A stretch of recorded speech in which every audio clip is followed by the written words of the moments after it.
예쁘게 인테리어 잘 해놓고 깨는 것 중 하나가, 근데 제가 이걸 이야기하면 앞으로 이것만 눈에 거슬리실 거예요. 원치 않으시는 분들은 이 부분 스킵해주세요.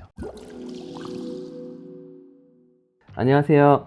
디자인 한족의 홍철균입니다. 행복은 강도가 아니라 빈도라는 말, 여러분도 많이 들어보셨죠? 저는 이렇게 말하고 싶어요. 불편함은 반드시 빈도에서 온다. 우리가 일생생활을 하면서 정말 별것도 아닌데 사소한 불편함이 매일 반복되면 나중에는 누군가를 원망하고 싶어집니다. 그래서 오늘은 예쁘다고 많이들 하시지만 실제로 써보면 불편하고 후회하게 되는 인테리어 디테일 15가지를 알려드리겠습니다. 졸리컷 함부로 따라하면 망합니다. 요즘 졸리컷이 유행이다 보니 여기저기서 많이 보이는데요. 제가 요즘 유튜브 영상을 보니까 현관 디딤터 턱을 졸리컷으로 시공하는 경우가 있더라고요. 졸리컷을 하면 보기에 깨끗해 보일지 몰라도 힘을 직접적으로 받는 곳이기 때문에 이사하거나 할 때 깨지기가 쉽습니다. 그래서 저는 절대 현관 디딤터 마감을 졸리컷으로 하지 않아요. 그럼 어떻게 처리해야 돼요? 졸리컷으로 치는 게 아니라 단면으로 마감하는 거죠. 제일 좋은 건 풀바디 계열의 타일을 이용하는 게 깔끔합니다. 풀바디 타일이 뭐냐면 겉부분이랑 내부가 모두 같은 색과 재질로 만들어진 거예요. 일반 타일은 표면만 코팅되어 있고 측면은 회색이거든요. 같은 색일 때가 제일 좋지만 원하는 색상이 없으시다면 일반 타일로 감는 것도 괜찮은 것 같습니다. 여러분이 마감재를 고르는 방법은 틀렸습니다. 많은 분들이 이걸 잘 모르시더라고요. 마감재라는 게 어떤 빛 아래서 보느냐에 따라 느낌이 완전히 달라지는데요. 제일 먼저 색 온도가 달라요. 색 온도라는 게 쉽게 말해 빛의 색을 숫자로 표현한 건데요. 흔히 주백색, 주광색, 전구색으로 표현하기도 하지만 정확하게는 켈빈이라는 단위를 씁니다. 보통 형광등이 달린 일반적인 아파트의 경우 6400켈빈의 청광색 조명이 많고요. 전시장이나 쇼룸은 이보다 따뜻한 한 4000켈빈 정도예요. 우리가 마감재를 비교하는 매장의 경우 실제로 주거 공간을 세팅하는 조명에 비해 조도가 밝고 주변의 광원, 반사광이 현란한 경우가 많습니다. 이런 경우엔 내가 고른 색상이 집에 와서 볼 때는 엄청 다르게 보여요. 그래서 저 같은 경우 현장에서 보고 잘 모르겠다 고민하신다면 샘플칩을 빌려드려서 집에서 직접 대보시라고 권유드려요. 집에 가져가서 대볼 만한 시간이 없으면요? 제가 들고 있는 게 이 컬러바인데 이런 컬러바 행사로 나눠주시기도 하고 이거 얼마 안 비싸요. 하나 사시면 부담 없이 써볼 수 있습니다. 이런 거 사용할 때 주의점은 이 거리에 따라서 밝기, 즉 룩스가 바뀌기 때문에 너무 가까이 대보거나 또 주변의 광원들이 과한 장소는 좀 피하는 게 좋습니다.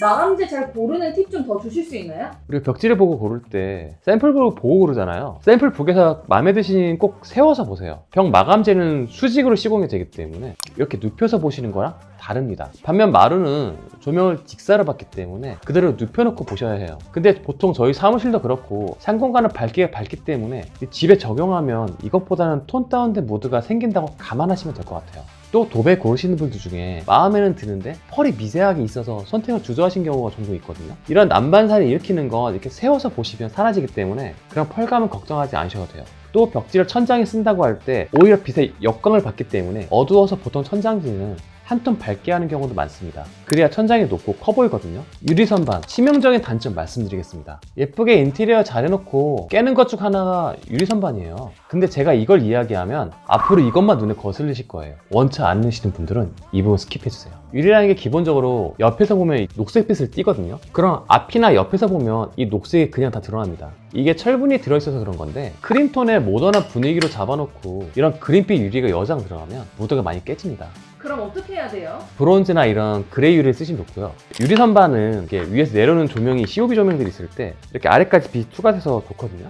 또 만약에 사이드에 조명이 나오거나 조명이 내려올 필요가 없는 경우 우드 선반이나 금속 선반을 무드에 맞게 쓰시면 좋습니다. 또 이런 백유리라는 게 있어요. 금액은 조금 높지만 충분히 제값을 하기 때문에 유리 선반을 만들 땐 유리 색상도 꼭 말씀하세요. 그리고 우리 샤시를 한번 보시면 기본적으로 창문이 그린을 띠기 때문에 자연광이 이렇게 들어오는 순간 집에 있는 이런 흰색과 마감재들이 이제 그린빛을 띠기 시작해요. 건너편 아파트를 동보시면 다 푸르스름한 이유가 바로 그것인데요. 프라이버시의 목적과 자외선 차단이 목적이긴 하지만 모던한 분위기에 이런 게 정말 좀 모두를 깹니다. 그런데 우리 안에 있는 공간에 유리까지 굳이 그린 유리를 선택해서 들어오실 필요까지는 없겠죠. 그래서 이렇게 백유리나 그레이 유리, 브론즈 유리를 선택하시면 좋을 것 같습니다. 탑볼 세면대 예쁘지만 너무 불편해요. 이것도 제가 해놓고 후회하시는 분들 정말 많이 봤는데요. 탑볼 세면대는 예쁜데 관리하기가 정말 너무 어려워요. 상판에 핸드폰 올려둘 수 있고 다 좋은데 물이 튀면 계속 닦아줘야 해서 너무 불편해요. 대부분 관리가 어렵다는 거 아시더라고요. 그래서 탑볼 세면대 해달라고 고객님이 요청하시면 저는 다시 한번 여쭤봐요. 매일 관리하고 물때 끌어안고 살아야 하는데 괜찮으신 거죠? 그럼 어떤 세면대가 편한가요? 다른가요? 유지보수도 깔끔하고 사용 편의성, 물을 받아줄 수 있는 기능을 모두 담은 건 언더볼이라고 생각합니다. 가끔 태열 세면대는 어떠냐고 물어보시는데 저는 이것도 만약 쓰신다고 하면 2번, 3번 여쭤봐요. 정말 이게 사용과 유지보수가 감당 가능하시지. 왜냐하면 불편함은 빈도거든요. 매일 쓰는 거기 때문에 아무리 예쁘더라도 관리가 어려우면 결국 후회하게 됩니다. 그런 면에서는 언더볼이 저는 제일 좋은 것 같아요. 변기 뒷벽, 제발 이렇게 마감하지 마세요. 화장실 변기 쪽 마감할 때 이렇게 기역자로 파두는 경우를 제가 많이 봐요. 근데 이거 너무 안 예쁘고요. 모서리가 많아져서 관리하기도 힘듭니다. 근데 화장실이 좁으면 문 여는 반경 때문에 어쩔 수 없지 않나요? 네, 맞습니다. 구축 아파트라면 통상 화장실의 폭은 1500 내외로 만들어졌기 때문에 변기의 깊이인 750보다 튀어나올 경우 문에 간섭이 생깁니다. 구축은 보통 처음부터 젠따기가 없기 때문에 오수관이 벽에서 딱 300mm 떨어져 있어요. 그럴 땐 편심을 써서 배관 작업을 하신 후 스탠리 같은 변기가 좀 작은 걸로 바꾸시면 됩니다. 이런 직수용 변기를 두려워하시는 분들이 계시는데 수압을 먼저 체크해야 되거든요. 인테리어 공사하실 때 말로만 매도자분에게 수압을 물어보지 마시고 수압계로 정확하게 확인해 보시면 좋을 것 같아요. 수압이 충분하지 않으면 직수형 변기가 제대로 작동하지 않을 수 있거든요. 공간에 제약이 있더라도 이런 방법으로 해결할 수 있으니 무작정 포기하지 마시고 전문가와 상의해 보시길 권합니다. 1000만원짜리 화장실, 이거 하나로 촌스러워집니다. 비싼 비용 들여 호텔식 욕실로 만들어도 이것 때문에 망한 욕실 여러 봤어요. 바로 유광으로 된 팝업형 스마트폰 휴지거리입니다. 그냥 이런 부분은 스프링 형태라 덜렁거리고 플라스틱이라서 퀄리티 한계가 좀 있어요. 아예 메리 휴지거리만 깔끔하게 무광으로 하시거나 아니면 이렇게 메리 박스를 짜는 것도 방법이에요. 그러면 휴젠트 리모컨이나 마이비데 같은 물품도 같이 올려둘 수 있습니다. 욕실 파티션도 딱 정해드릴게요. 욕실 파티션을 유리로 할지 조절을 할지 고민하다가 반은 조적, 반은 유예한 경우가 있어요. 이거 저는 절대 비춥니다. 반반 파티션 보통 많이 하지 않나요? 보통 반을 유리가 하는 이유가 이런 개방감 때문인데요. 이 유리를 쓰면은 보통 이렇게 두꺼운 실리콘 마감이 들어가기 때문에 쓰다 보면 곰팡이 생길 가능성이 높아집니다. 디자인적으로 봤을 때 이 한 덩어리를 같은 소재로 가는 게 예뻐요. 이런 소재, 저런 소재 섞는 건 완성도가 떨어져 보이기 쉽거든요. 특히 이런 무광 소재 위에 이런 번들번들한 유리를 올리시면 예쁘지가 않아요. 또 실제로 사용하다 보면 이 뒤에 분명 치약 샴푸 다 쓴 거, 면도기 뭐 이런 거 올라가 있을 거잖아요. 투명한 유리 너머로 다 보이는데 정말 지저분합니다. 또 시공적으로 문제가 있어요. 벽돌 쌓고 타일 붙이고 유리 달고 이거 하나 하려고 공정이 3가지 늘어나요. 공정이 많아진다는 건 비용과 공사 기간이 늘어난다는 거라서 저는 비효율적이라고 봅니다. 그럼 파티션은 어떤 걸로 해야 되나요? 타일 파티션 추천드려요. 아예 조적으로 쌓으면서 안쪽에 수납으로 음각을 파면서 메리 선반 이용할 수도 있고요. 타일이라 관리도 쉽습니다. 만약에 두꺼운 게 싫으시면 요즘 타일 벽체를 얇게 쌓을 수 있게 이렇게 폼 세라믹을 사용하기도 하고 정 싫으시면 아예 접합 유리를 사용한 모루 유리를 사용하시는 것도 좋아요. 중요한 건 성인 남성 기준으로 샤워룸 내경은 750에서 800 정도를 확보해야 사용하시는데 불편하지 않습니다. 액제레일 남발하면 집이 싼티납니다. 벽에 구멍 내는 거 부담스러워서 액제레일 여기저기 넣는 분들 많아요. 이렇게 하면 집이 갤러리 같아질 것 같지만 오히려 작품이 다 죽습니다. 액자레일에 이 줄이 쭉 쳐져서 앞으로 기울어져요. 액자가 누워버리죠. 그리고 이런 줄도 보기 너무 안 좋고요. 얼마 전에 그림 거시는 분이 자기는 인테리어 관련자가 아니라 그런지 솔직히 액자레일은 비추한다고 하시더라고요. 저도 인테리어 디자인을 하지만 같은 생각입니다. 이런 깨끗한 면에 그림만 딱 걸려있는 게 훨씬 이뻐요. 내 집인데 원하는 그림 이쁘게 딱 걸려 있어야죠. 만약에 액자가 무겁지 않다면 꽃코핀 같은 게 쓰는 게 차라리 낫습니다. 이거 도배 벽엔 티도 안 나고 원목도 가능해요. 스위치랑 콘센트에는 비용 아끼지 마세요. 전체적인 색, 무드, 바탕에만 집착하다가 이런 포인트를 놓치시는 경우가 간혹 있거든요. 다른 데는 다 깔끔하게 예쁘게 했는데 집에 들어오자마자 구형 인터폰이나 오래된 보일러 스위치가 보이는 거예요. 이거 진짜 완전 옥의 팁이다. 인터폰이나 보일러 스위치는 미간을 해치는 요소가 되니 이왕이면 우리 시선이 머무르는 TV의 아트월의 반대쪽이나 음영지역으로 좀 옮겨보세요. 예를 들면 소파 뒤쪽이 되겠죠? 그리고 나서 디자인 업체에 의뢰해서 아예 매립을 요청해보세요. 금속 프레임으로 만들어서 깔끔하게 매립하시는 게 좋아요. 스위치 예쁜 거 근데 좀 비싸지 않을까요? 융이나 르그랑 스위치 비싸긴 하지만 거실, 주방, 공용 화장실 3군데 정도 들어간다고 하면 한 4에서 50만원 정도 내외예요. 공사 금액이 보통 요즘 1억 정도 되는데 이런 몇만원 스위치 때문에 무드를 깨면 좀 그렇지 않을까요? 깔끔하게 넣어보시면 집 무드가 확 살아날 거예요. 콘센트 위치도 좀 딱 정해주세요. 공용부는 보통 들어오자마자 보이는 TV열의 측면, 그리고 그 반대면에 보통 뭔가 드는 경우가 많거든요. 공기청정기, 청소기, 크리스마스 트리, 오디오 같은 거죠. 또 확장부에 운동기구나 노트북, 플로어 스탠드를 놓을 때도 콘센트가 필요하잖아요. 처음에 비워두더라도 막상 이사가서 거주하시다 보면 가구 배치 계획이 조금씩 바뀌기 때문에 거실에 이렇게 여러 개 좀 미리 계획해 놓으시면 나중에 바뀌셔서 부담 없으실 것 같아요. 그리고 방은 너무 구축이 아니라면 분명 한 방에 2면은 적어도 콘센트가 있습니다. 방에 콘센트를 추가하는 건 방을 쓸 자녀가 갑자기 다른 방을 고른다든지 대학 합격 등으로 계획이 바뀌는 경우가 많고 가구를 놓다 보면 가려지는 경우가 많으니 조금 보수적으로 보시는 게 좋을 것 같습니다. 중문, 웬만하면 여닫이는 피하세요.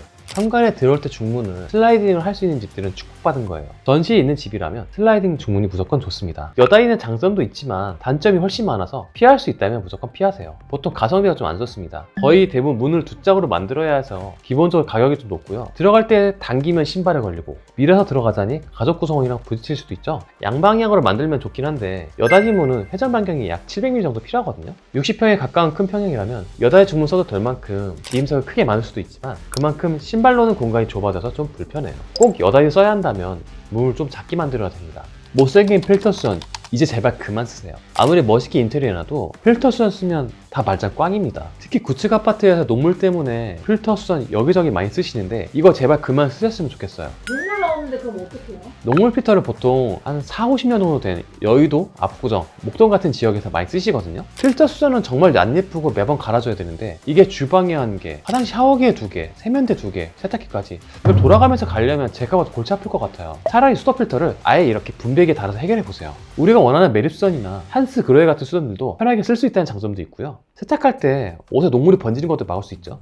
분배기 필터 교체는 어떻게 해야 돼요? 환경마다 다르지만 두세 달 정도마다 교체해 주시면 되는데요. 셀프로도 충분히 가능합니다. 하나하나 돌아다니시면서 교체하는 것보단 한 곳에 모아서 교체하는 게 더 편하겠죠? 관리 비용도 1년에 한 10만원 정도밖에 안 들어요. 못생긴 주방 창문도 그대로 두지 마세요. 많은 분들이 놓치는 것 중 하나가 주방 창문 샤시인데요. 이 샤시가 그대로 노출되면 좀 투박하고 예쁘지가 않아요. 이거 예쁘게 만드는 방법 따로 있나요?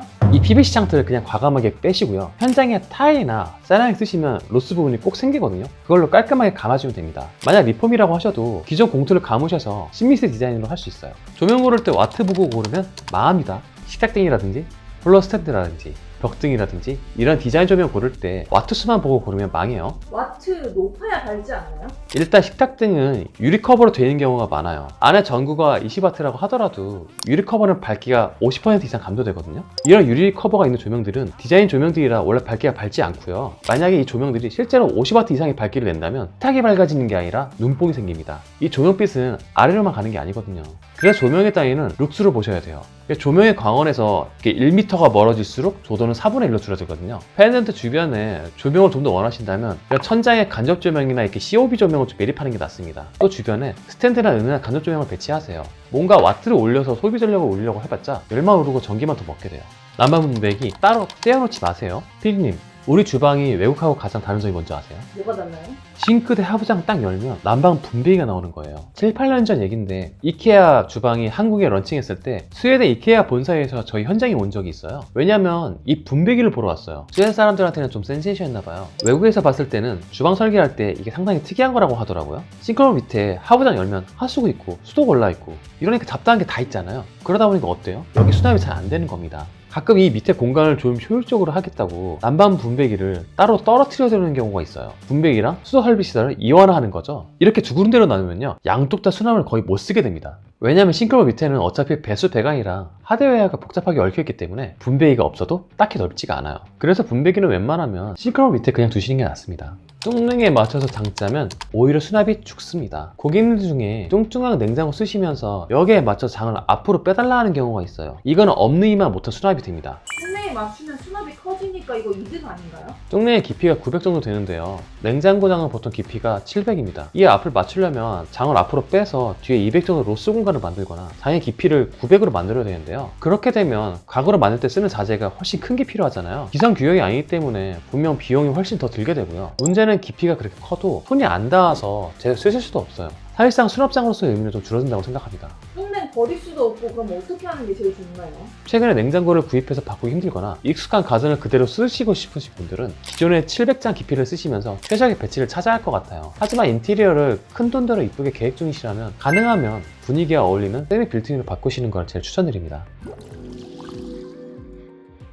인테리어를 준비하신다면 눈에 보이는 마감재보다 생활 속에서 얼마나 자주 쓰는지 또 얼마나 편한지를 먼저 따져보셔야 합니다. 제가 늘 강조하는 이야기지만 쓰임을 고려하지 않은 인테리어는 겉으로는 예뻐 보여도 살다 보면 불편할 수밖에 없습니다. 오늘 말씀드린 15가지 항목들을 잘 기억해 두셨다가 인테리어 하실 때 꼭 반영해 보시길 바랍니다. 끝까지 시청해 주셔서 감사합니다. 디자인 한덕의 홍석윤이었습니다.